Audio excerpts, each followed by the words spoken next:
Hello, you're watching NME. I'm Andrew Trendle, and we're here with Jimmy Eat World. Hello. Hello. How's it going, guys? It's going great. It's great to be back. When was the last time you were in the UK? Last February? This February, Yeah, I guess we it's played still... with Frank Turner. Yeah. Oh, how'd that go? It was awesome. Because his fans are feral. No, it was great. Yeah. It was really great. We haven't done too many support tours for bigger groups over here, and it was awesome. Was that a head fuck at all, going back to supporting after all these years? No. I mean, we do all kinds of gigs, either supporting or headlining or, second of 9, whatever. We just play anywhere, man. They're just like, go here, bring your guitars, and that's where we go. Yeah. I remember seeing you guys in the middle of the afternoon at Glastonbury one year. Yeah. That was fucking amazing. Yeah. That was quite an experience. Am I right? That was the only time the sun shone all weekend as well, I think.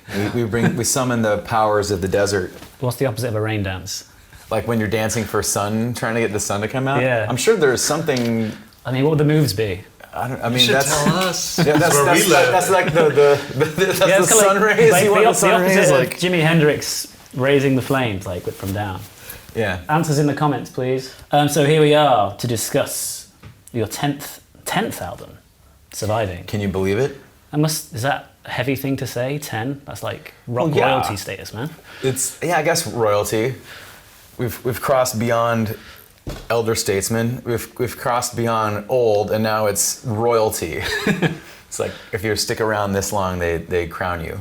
Lord Jimmy. Yeah. No, it's crazy. I mean, when we started the group almost 25 years ago,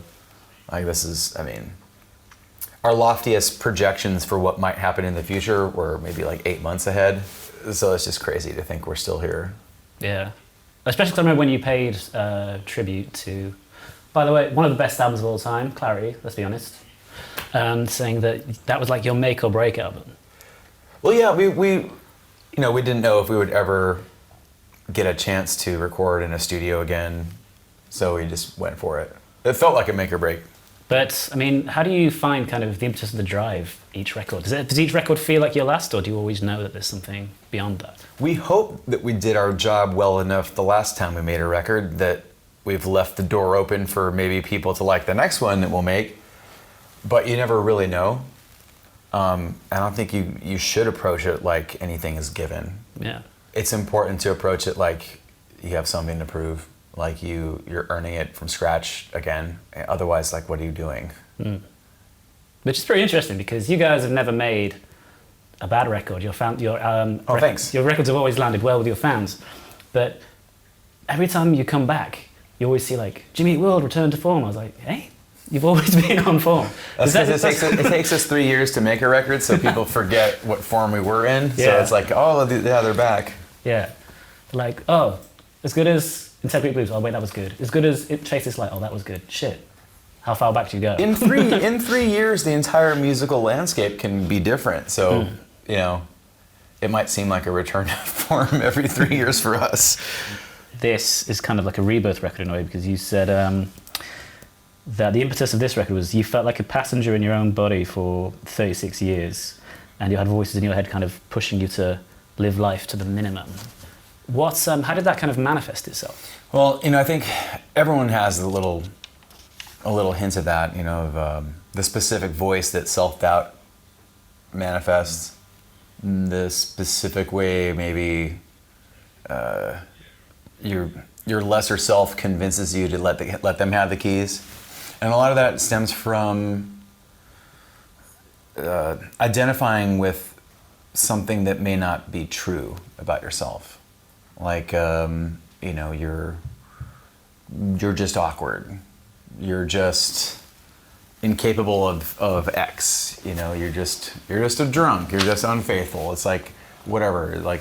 All that's only as true as you let it be, and it requires you to face some maybe uncomfortable truths about yourself. But I mean, once you're able to do that, then you're kind of free in a way.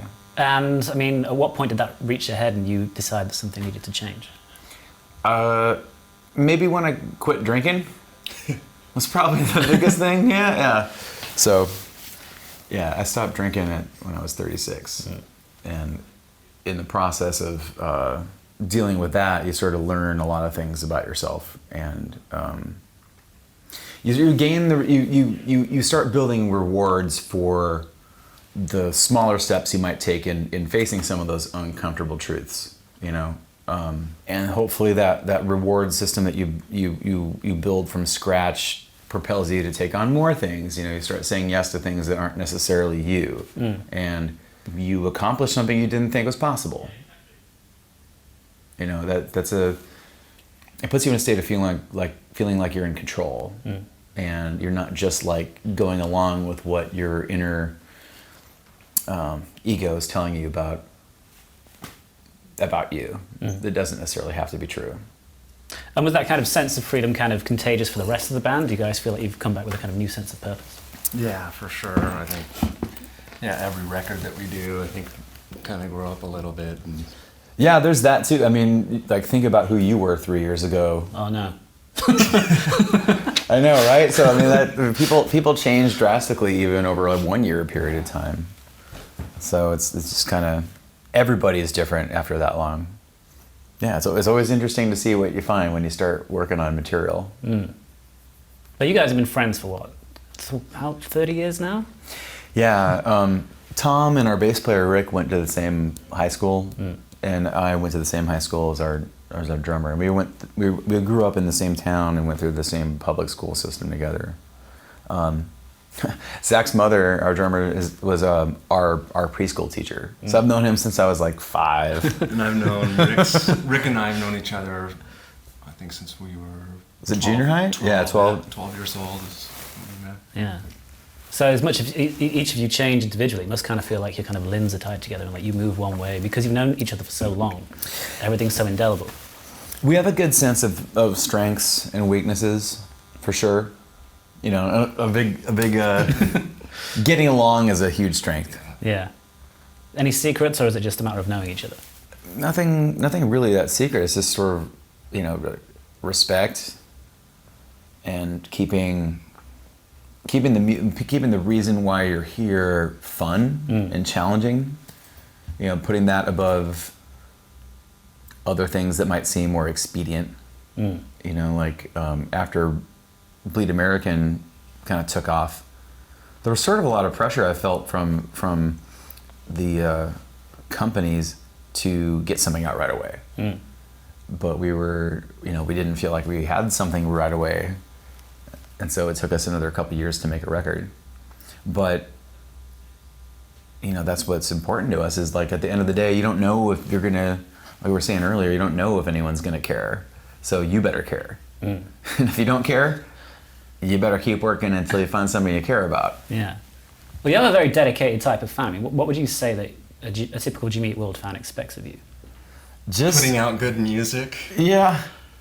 They expect us to be honest. Yeah. You know, that we're not chasing anything. We're not trying to present something that isn't authentically like what we are into. We can't make everybody happy, you know, but I think a fan of ours will know that what we're presenting is at least coming from a place of honesty. Yeah. And I mean, like, your fans have such a good connection to your music that they all, you can tell when a band is destined for longevity when a fan has their entry point album. Like, plenty of fans will just like a band, but then you have fans who are like, oh, I'm a Clarity guy, or I'm a Bleed American guy, or I'm a Chase This Light kind of guy. Yeah. Yeah. It is interesting. Like, it is. I mean, I'm that way too. Like, when you discover something, it's like that discovery is always, there's a little bit, you know, nothing will ever quite make that as special. Other records might be good, but just that one record is going to be like, oh yeah. Any bands in particular you feel that way about? Oh man. You know, for me, like, I guess Jesus and Mary Chain, Stoned and Dethroned was probably like my entry point for them, which is weird because that's like a kind of outlier with their more noisy sort of what they're known for. But the songs are just the same. You know, it's just like less feedback. Any more? Probably the same. That's a fucking good answer. And last time we spoke, it was just before you guys released Integrity Blues. And we talked about this kind of notion that record was kind of an album of extremes in a way, because when it was heavy, it was really heavy. When it was cinematic, it was really cinematic. Where would you say that this record takes the Jimmy Eat World sound? What kind of avenue is it going down? For me, it feels more streamlined. Like there's less things that have more intention. In a way, like I think on Integrity Blues, the philosophy was kind of more is more. Sometimes it is, but for Surviving, I think we sort of stripped away, everything you don't need that didn't make the song better. Like we just left alone.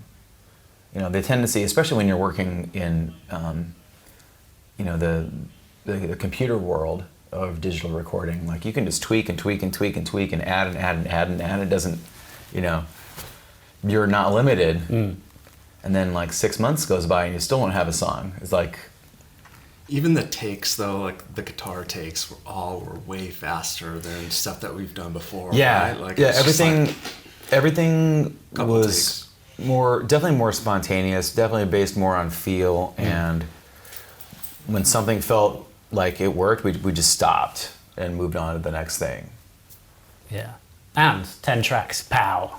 Yeah, I mean that's you're asking people so much to listen to your album these days that it's like we really don't need to put out a 78-minute thing. We can just put out 10 songs, We'll be back with more, hopefully. Very lean. But am I right that is that a sax I heard on All the Way? Yeah. Yeah. Nice bit of Yeah, Springsteen sax. Yeah, that's James from Fits in the Tantrums. Yeah. Shredding. Yeah. But that feels right for the song. It's not like, just throw a sax on there, man. Yeah. Well, like in the 80s, how if you were a session sax player, you were pretty much set. Like there's always like a lead that pops in. And sometimes like what we wanted to do with All the Way was like do the thing where, this ripping solo that something that you haven't heard all song comes in and just shreds, and then it starts fading out. Like, but what he was doing was so cool, we just kept it all, so it's like this jam. And the chorus is kind of dreamy too, so you're kind of like, yeah. And then when the sax comes in, you're kind of like, whoa! That's like a proper like fingerless glove song. Yeah. It's funny. Like we had the idea as kind of a gag, but now that I've heard it in there, it's like I can't picture it without it. Yeah. You're gonna take him on the road and then have some like dry ice. Yeah, we're gonna 80s rise from the center of the arena. Amazing. And so, is this record purely a personal record? Because you had what was that song called on 30 Days, 30 Songs? My Enemy. Yeah. Yeah. Did that kind of say all you need to say about this kind of the spiraling of civilization, or does it seep into this record? No, there's definitely some civilization spiral going on, for sure. That's a good album name as well for the next record. Yeah. Record 11. Dibs. Civilization spiral. Yeah, I can see a good like death metal logo for that. what would you think, like Criminal Energy? Yeah, Criminal Energy. Congratulations, it's pretty gnarly. I mean, you can't really escape it. It's like if we were being honest about ourselves and what is kind of affecting us. I mean, it's kind of a lot of wacky, polarization in the world today. So it's, we have to kind of comment on it. It was just kind of peeking through on the run up to like the U.S. 2016 elections. That's funny. It's just gotten worse since we recorded all that. Yeah. It's no longer even a political argument. It's just personal. It's about humanity. It's so toxic. Yeah. Yeah. And do you reckon Trump will get a second term, or is that just? Fuck. You know what? It's entirely possible. Yeah. I think it's hard to get a sitting president. Yeah, you to haven't. Get a second term. Basically, the only thing that would guarantee him being taken out is like if there's a recession.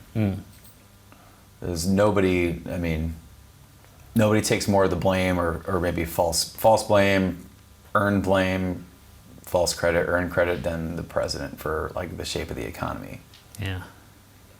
Wow. So that's yeah, I know. Deep breath, everybody. Yeah, time to whew. But it's just, I mean, well, Criminal Energy is a good example. The song is basically about, kind of becoming the thing that you hate in other people for some sense of expediency, and like because Trump's a good example. Like a lot of the main core, conservative beliefs and values, like what this guy out of all y'all, this guy really? But through like fear and anger, like he was able to tap into people's feelings of disenfranchisement and just harness it. Even though these people might be shocked at the people they become, like frothing at the mouth at Trump rallies. No one kind of escapes the capacity to do wrong. Yeah. And especially if your buttons are being pushed with fear and anger, like that's like a main line of giving your lesser self fuel to thrive. But the one positive that's come out of all this, well, here in the UK at least, is the thing about division is the unification of people going, we are entirely against that. We are together, we are one. Even though we're not one, we're two. Funny old game. Yeah, no, it does. I mean, you wouldn't have seen like a pro-science march in Washington, D.C. with Barack Obama as president. You wouldn't see like the women's march in D.C. with Barack Obama. It's like, that is one good thing. It's sort of like, oh wait, none of this is just given to you. Like every generation has to kind of fight for what they want. And you can, when things are going good, you don't think about like doubling down on what you're doing that's making things go good. Yeah. Isn't oxygen great? Right? Oxygen is so great. We should double down on supporting oxygen. Plans for the rest of the year, will there be because 10 albums, making a set list must be a real pain. Yeah, no, it's tough. I mean, we do know that it's, we've been holding off playing new songs lately because I know it's, when you go see a band play, it's like, yeah, new songs are cool, but like you kind of want to see something that we just try to think about that and rotate in and out as much as we can from all the records. Yeah. Well, I saw you guys do the Clarity Bleed American back-to-back show at the Forum. Oh yeah, that was a great night. Obviously, Bleed American 20, and wow, I feel so old. 20 in 2021. Would you have plans to do anything like that again, or are you purely focused on new material? No, I mean, I don't know. We might do something special every now and then, but I don't think there's going to be anything like a major, like a tour, or we don't have anything planned. Yeah. Just re-release some heavyweight vinyl. Yeah, I mean, there's always I don't know why I did that. That's the international sign for heavyweight vinyl, 200 gram. Sweet. Oh, so what does the rest of 2019 have in store then? Well, the record's going to come out and we're going to be doing this. A lot of touring. That's sort of a full encompassing gig right there. It's like traveling around playing music, and try to get to as many places as we can. Sweet. Do you know when we'll see you in the UK next? I'm hoping we're back around when the record comes out. Sweet. Well, we'll see you there with fingerless gloves, dry ice, yes, pyro, yes, netting. Oh, I like that. You writing this down, Tom? Yeah, like net sleeves. I don't know, all the 80s gear. Yeah. Guys, thank you so much for your time. Yeah, thanks for having us in. Cheers, Thank guys. you. Thank you.